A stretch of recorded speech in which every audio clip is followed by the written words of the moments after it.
meaning to make calzone pizza for a long time. After watching countless different recipes on the internet, I came up with a pretty good recipe myself. I started with preparing the dough with 3 cups of all-purpose flour, a tablespoon of sugar, a teaspoon of salt, and 2 teaspoons of yeast and oil.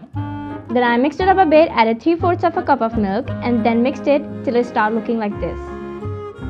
Then I added some water. I added a half cup, but you can add it according to your requirements. Then I started kneading the dough like this and left it for 1 to 2 hours.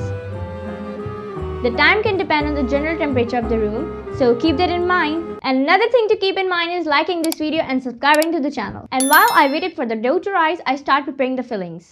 Took a pan, added 1 to 2 tablespoons of oil and added 4 chopped onions, 1 teaspoon of garlic paste, then added 200 grams of chicken mince, cooked it for a bit. Seasoned it with salt, black pepper and crushed red chili. And then added a teaspoon of oregano and covered it for 6 to 8 minutes on a low flame.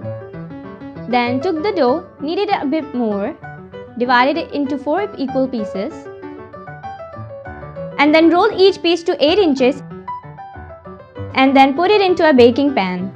Spread some pizza sauce, added the mince that I prepared, capsicum and a few olives.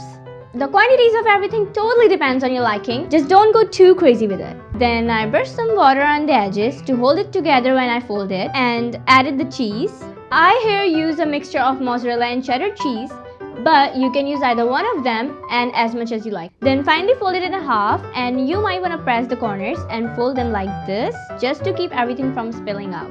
I added these gashes for the air circulation inside, brushed it with milk for that orange color, and finally put it in the oven for 20 to 25 minutes at 190 degrees Celsius. And this is what I ended up with. I think it's pretty good. It tasted really good. And if you want to make really good Singaporean rice noodles, check out this video. Thanks for watching. See you in the next one.